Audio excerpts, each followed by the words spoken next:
that history between us, she recognized from the videos, because the videos are very clear. This isn't like, oh, mildly like, oh, I don't like you. No, these are videos of me getting physically assaulted in front of staff. I have videos of that tenant in Unit 9 threatening me in front of Department of Mental Health.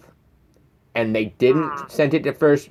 That's the same Department of Mental Health worker that ended up filing claiming that he was meeting me not at my home, but at an encampment. They tried to put me in outpatient treatment, and they had two filings concurrent, which is super on its own. Clearly something's wrong. I didn't even end up with a lawyer. I still beat them out by myself just because like the cases were so bizarrely obscene. I have like they were coming with cops to my home, and I'd be like, who's this cop? You know what I mean? Like, and they tell me it's LAPD. And so I'd call LAPD. I was like, hey, do you guys got cops in my house right now? They're like, no. So I actually have documentation from LAPD where they say that I live there because they started to get distressed because I kept calling, and they knew Department of Mental Health was showing up in my house, and they have no way to even access my building, let alone how did they know where my unit is? And they would show up like right at when I'm trying to complain about like, you know, nuisance stuff at the property, like drug use and stuff like that. They'll show up at my door and be like, how are you doing? And I kept telling them, I'm like, I'm good. We can engage. Can you get my grievances that are on file with St. Joseph's since July of last year? And so what ended up happening is they were saying that they were engaged. They were doing outreach with me in Culver City, which is actually outside. It's weird. It's like, it's its own entity. It has nothing to do with the city of Los Angeles. It's a little nook of a town, and there's Santa Monica's on the other side. So they're saying that I don't even live in the city of Los Angeles, that I'm living in the streets and being a menace in Culver City, because they're trying to drag me out of that house without having to take accountability. So it's sketchy. It's super sketchy. Okay. As I said, as you're talking, since I don't know anything about LA, I'm Googling things. Is Matt Fisher on the Venice Neighborhood Council? Yep. And they've all been, and actually, so I first got involved with them. They approached me in November, not like members of that board, the vice president, another member named Brian Olf, Jamie Page, and like three other ones. They approached me because I had been doing stuff online on a forum. And they approached me telling me that they were reporters. And I actually document, now on the board is a member named Soledad Ursal. Well, she was meeting with me, and they were paying me in November and December. And I document that the vice president asked me for copies of all of my defrauded contracts. Like, they straight know. They know what's going on there. They know the assaults that are going on there. Matt Fisher, what's really strange is, so he was on Venice Neighborhood Council, and then in February, they did like this weird thing. They claimed that he got removed from the board because they abdicated it themselves. They said that he's a threat to the community and been threatening staff. Somehow, I get assaulted by him. It's just like, it's an endless little loop. And like, while he assaults me, he's then telling people in a group email that it's because that I deserve it because of the problems that he claims that I'm being paid by Jay Pinsky and his media group to speak out against Venice Community Housing and St. Joseph's, claiming that I work for an agency called Take Back Venice. And what ended up happening is, because I do all that code stuff, well, Matt Fisher and them are all talking about this First Baptist Church of Venice. They claimed, they were trying to, for the past 5 years, claiming that this thing got sold, and they're trying to do all this race baiting, that this guy, Jay Pinsky, is going to be building a home there, looking down over, like a master looking over the slaves. Oh shit, I found out that Mike Bonin was the one that was trying to tell the public that this is all legitimate and happened. Oh, I pulled the city records that prove that it's never sold, it can never sell, and that actively someone is trying to take adverse possession of the property by claiming there's a duplex in the parking lot that doesn't exist. $15 million property that they're trying to cause all this hate and all this race baiting and claim. So I got assaulted. The video that I have, I was there in the morning of their defund police and Black Lives Matter rally, because what's really sick is Black Lives Matter in LA. Oh, they're represented by LA Can Network and White People for Black Lives. White People for Black Lives is Ground Games LA, and that was founded by this guy, David Ewing. I've got exchanges with him since January acknowledging that there's only supposed to be 8 units in my building. So, like, I ended up, they quickly pulled me in, were dealing with me on the side, and, like, yeah, I've documented, like I said, so I document that the NAV centers and the bridge facilities have no legal permits.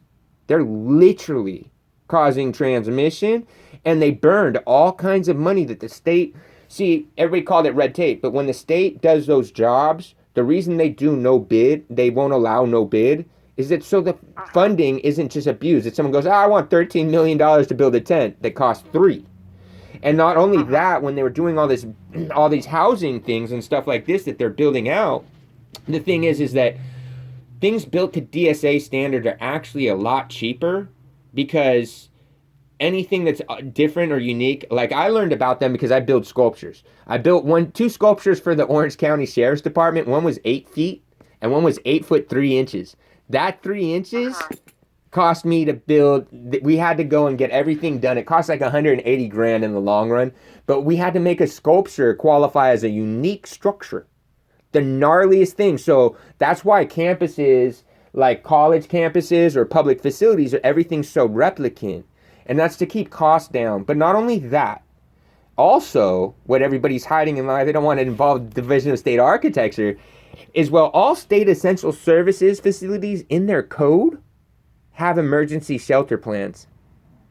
And they also are built and designed so that, in a way that, like, when you build these facilities, they're made to be able to be converted into like housing or office use or whatever. So all of these open, we have in LA, we have all kinds of fire stations, probation departments. We have whole civic centers, like old, like court houses and the whole complex there attached. They're just sitting abandoned. And instead of using the emergency sheltering right there, figuring out how do we use this money in an effective way, they're just burning all this funding, and they're making the state, clearly, we can't afford to keep this up, and it's going to grow. And so, like, yeah, no, that's why Matt Fisher assaulted me. I have documentation of him literally, he taunted me. When he assaulted me, I had never talked to this man before. He's standing across the street at me while I was sitting there waiting for the event to start, and just starts taunting me like, you on your meds? Hey, faggot, you got your drug? Are you on your meds today? I'm like, what? And I started filming him. And he chases me 3 blocks, not once, but twice. And he in those videos, he swings on me 4 times. I didn't react, whatever. I kept trying to walk over to my auntie's house down the street. And then on the second time he followed me there, he pushed me 3 times.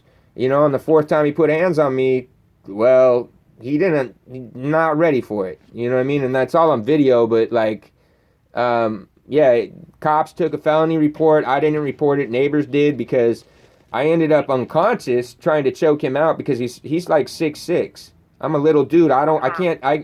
My jaw is like a W. I can't afford someone to hit my face. It'll shatter. And so all I did instantly was try to, control him and try to lock up so he couldn't swing on me no more. He ended up with me. He had stood up, managed to drop me on my head. Luckily, I stayed holding on, but he just like rubbed my face out across the street. Just gnarliest, bloodiest thing. And then proceeds to tell the public that A, I deserve it, B, that I've been causing problems for Becky and Carol, and that I'm being paid to make false allegations in public against them. That's crazy. It's pretty gnarly. Yeah. I have actually recording of another council person. Her name's Allie. I have her acknowledging straight up, they've been trying to set me up on dirty criminal cases for the last year. It's just ridiculous. That's why my police reporting doesn't go anywhere.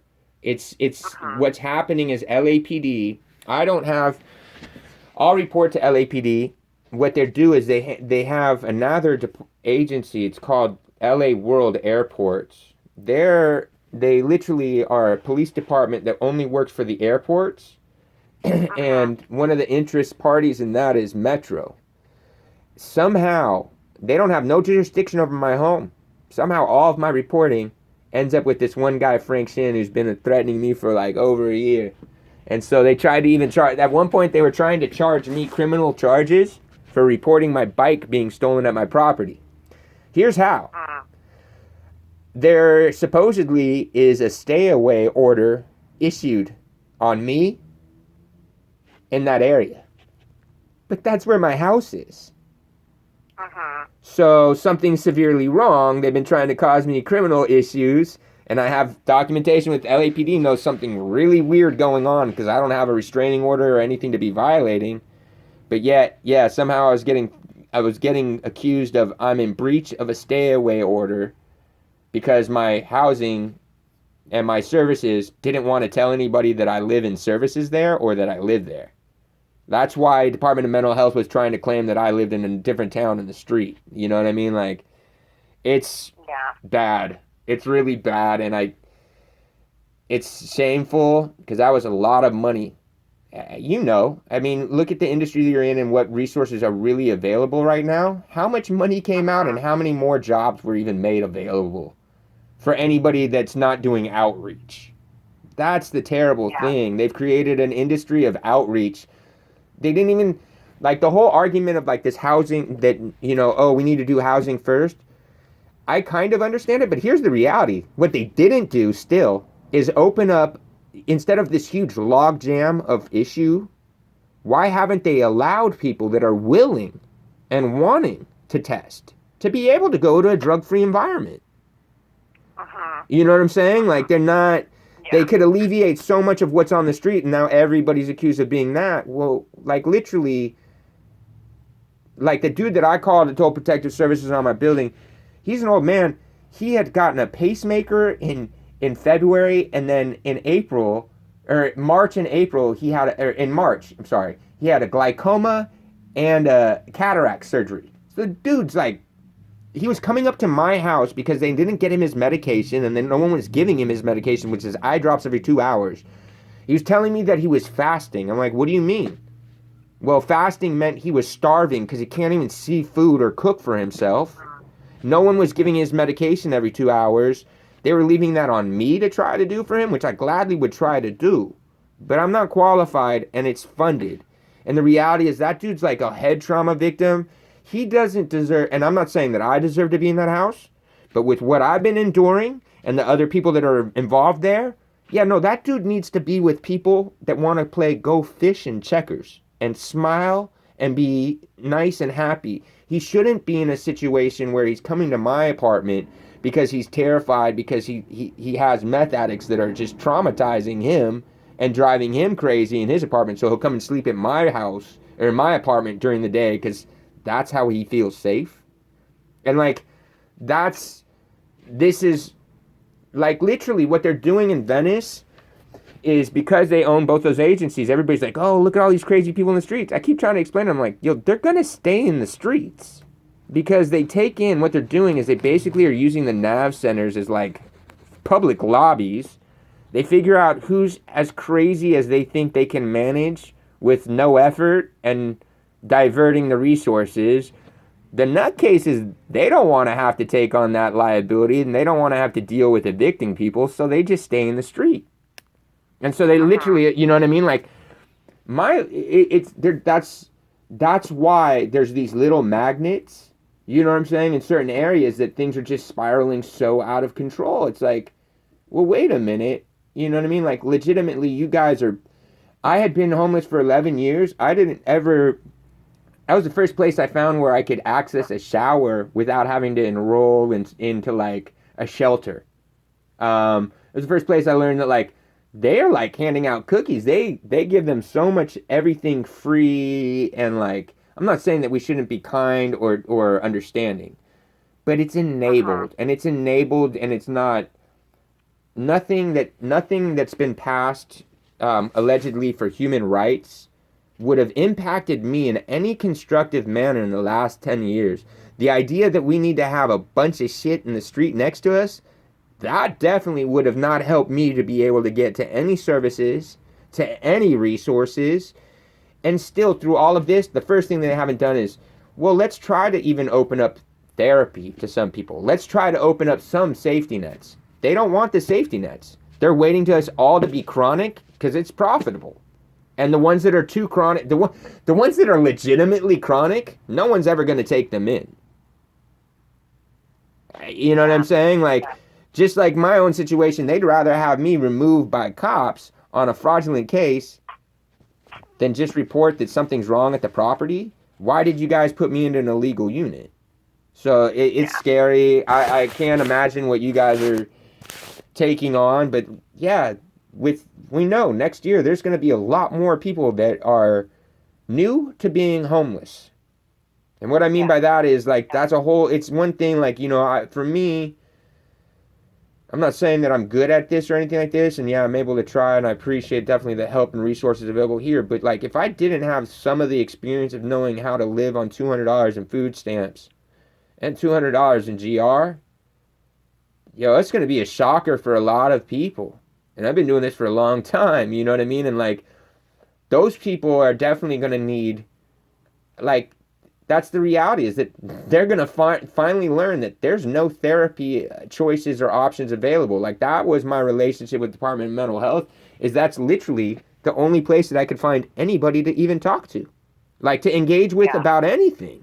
And it's scary. It's scary. Well, thank you so much for your time, ma'am. Is there a way You're welcome. So what I'm going to do, I'm putting this in as we're talking. You can probably hear me typing. So I'm putting in a report with Adult Protective Services. I am, right now, due to COVID, we're doing much of our outreach over the phone that would normally be done in person. So you may be getting a call. Typically, what we normally would do is we would put in a report. Our supervisors would review it. If it looks appropriate, then it would be assigned to one of our social workers who would contact you, or normally would go out and visit you within 10 days of the report. Right. Via an unannounced home visit. Things are a little weird because of COVID. For sure. More than likely, you would be getting a call from either myself or one of my social workers. Our numbers, most of us are working remotely. So when we call on our county-issued cell phones, they always come up as like restricted or unknown or private or something like that. The county just has them set up that way. For sure. So if you see a number come in, that's likely somebody from our office giving you a call. Awesome. So I'm going to do the best I can to summarize our conversation. I'm sorry about that. I'm definitely difficult for that one. No, that's okay. And what I'll do is I can also put a note in here that whomever gets assigned the case, if they want to talk with me, my thinking is it might save you having to repeat some of the information. Hey, I appreciate it. So I'm going to do the best I can to save you that. So I'll be as concise as I can while giving as much information as possible.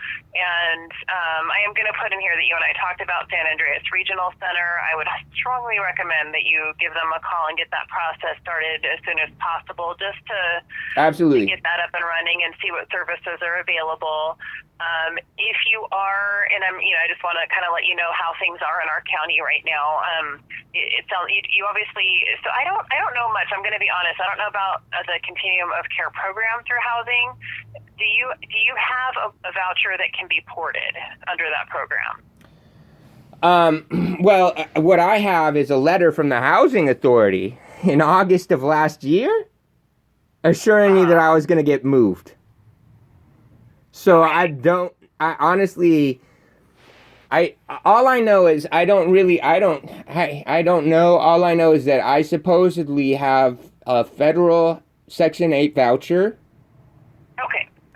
And, according to the housing authority, I'm compliant. I haven't violated my programs. So, they do know, like I said, I document that it's not like the hospital. My landlord acknowledged to the hospital in July of last year that my housing was not safe and that I was to be moved. So I don't really know beyond that. I mean, like, I don't know. Okay, no problem.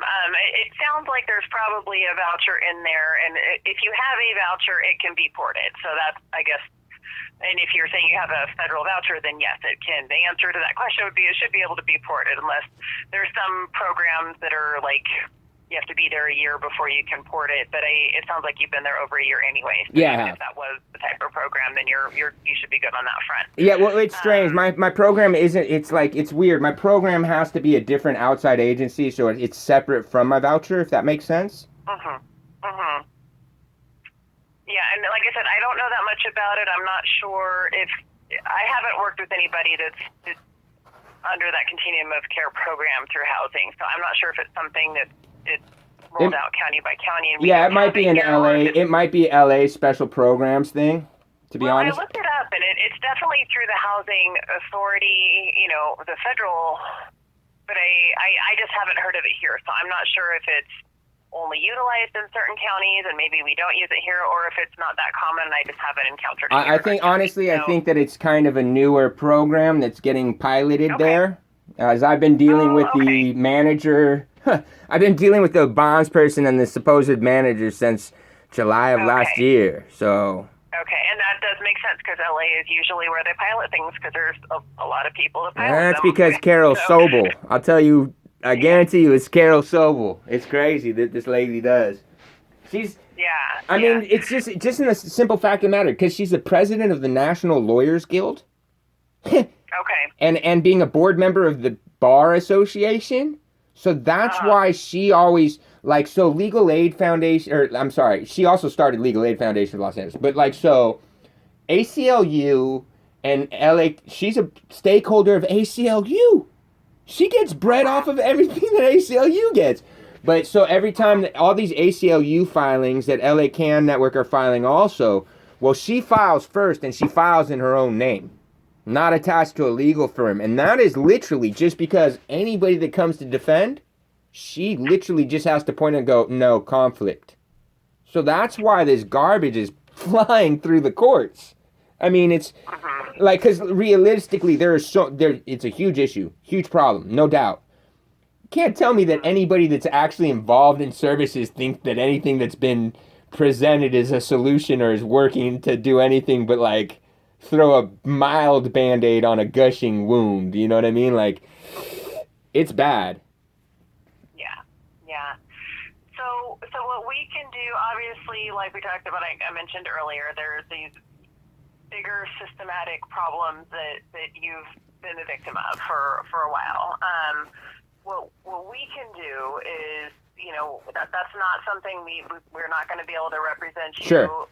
We want to make sure that you're safe, that you're housed, that your needs are met, and you're connected with the programs that you should be connected with. That sounds awesome. As long as you're here in Santa Cruz County. So I'm hearing there's this whole bigger thing going on, and it sounds like, with some of those things, you filed police reports, and we may investigate some of those to be able to look at the abuse. But the bigger issue there is, as long as you're here in Santa Cruz, you're not at risk from those people anymore that were abusing you. You're not, right. in that area. So we might look into that and document, yes, that happened, that you filed the police report, make sure that if you don't have legal representation and you choose to press charges, that you have connected with the right people who can represent you if you want to pursue charges. And awesome. So we would take that approach, but we're not going to. I know you're not going to be able to solve that. We're not going to be able to fight this. No, I completely. That's not even my intention or hopes. I understand that. I honestly, I appreciate the conversation with you. Yeah, of course. This is just. I hope you can hear how much better I feel right now. You sound better. You do sound better. At least I feel like I'm on the right track and getting some things accomplished. So thank you so much. I do have one last question though. Of course. Is there? I obviously feel like, yes, you heard me and this is being considered. Is there an appropriate way for me to be able to have my mom contact you guys? If she wants to contact us, so if she contacted us cold without your permission, what we would have to say is, I can't confirm or deny whether or not we have a case. Now, if you tell me right now on the phone that it's okay if we talk with her, I would take her name and phone number. I'll make a note in the case. I would really love to be able to do that. I'd love to be able to do that because I know that a large part of the reason that there's the upset between me and her right now is she's also scared and concerned for me, and she doesn't really know what she can do. She has no solution. She can't afford to support me. Yeah. You know what I mean? And like it's causes so much upset. So that'd be wonderful if I could please do that. Yeah, what is your mom's name? My mom's name is going to be 8314. Yes, ma'am. Okay. She doesn't happen to work for the county, does she? No, Okay, just because all of our phone numbers are 454 or whatever, so I was just making sure she wasn't another county employee. Not that that would matter significantly, but it's always good to know going into it. Yeah, no. So, whether it's myself or a coworker that this gets assigned to, do we have permission to speak to your mother if she Absolutely. calls and would like I would super appreciate it. Like I said, she's not a practicing Scientologist. She's conflicted about that past and history, but she also doesn't have a lot of experience with public services and mental health stuff and stuff like that. So it would just kind of facilitate her not feeling so distressed would be awesome. You know what I mean? Like, could possibly facilitate things easier for everybody. Okay. Let me, I'll make a big note in there that it's okay to speak with her if she calls. Initially, we typically don't reach out to family members. There's a few exceptions to that. So if we were trying to get a hold of you and we absolutely couldn't, we might call a family member. But in general, we try to start our investigation with the client themselves to find out what is it that you want, how can we help you, who are you comfortable with us talking to. I feel like you and I did a lot of that already, so I'm going to make as many notes about that as what I can. It's not a full investigation. Obviously, there's more that my coworker will need to ask, or myself. It could be me, if depending on who this gets assigned to. So, but I'll make a note in there. So if she does call, hopefully the person who normally screens is out today, so I'm screening. So hopefully, if she were to call the main line, the normal screener would be able to see that note in there that it's okay to talk with her. Okay. Now, the case, once it's assigned, there will be a social worker assigned to it, and you'll get that person's phone number, and you'll have a contact. You won't have to go through the main line. Awesome. So, this is a new case, so this is how it all starts. But awesome. Moving forward, you'll have a person with probably email and whatever works for you. Super awesome. So, I super appreciate your time. Thank you so much. Can I get your name again? Yeah, it's Sarah, Sara Snyder, Snyder. Thank you so much. And honestly, I appreciate God, I feel super respected. Thank you guys so much. I know that you guys deal with a whole bunch, and you probably don't deal with so many people in happy positions and conditions. So not usually, no. Usually, if we're getting called, there's something that's not upset. Going on. So right, and so I do want to thank you so much for the way that you were able to engage with me. You really honestly made me feel I wasn't really calling expecting to get any service. I was really kind of super distressed that I hadn't heard back in a month. Honestly, you did a wonderful job. Thank you so much. I actually am really excited to inform my mom. I'm not, and I just wanted to throw this out. I didn't see your name at all from any other phone calls, so I'm not sure. Wow. It doesn't look like we have been contacted as far as Adult Protective Services, so I could look and see if it was in under, the more traditional spelling of Aaron, Aaron. I didn't pull that piece up, but under your spelling of your name, I didn't see your new. I'm adding you to our system for the first time right now. Well, I appreciate being added, so that's awesome to know that that's happened. So thank you so much for your time, and you have a wonderful evening. I'm not sure what happened there, but it's moving forward now. So I apologize for the last month, but here we are, and we're moving in the right direction. Super appreciate you, honestly, Sarah. You have a wonderful evening, and be safe. You too. Thank you. You too. Bye-bye.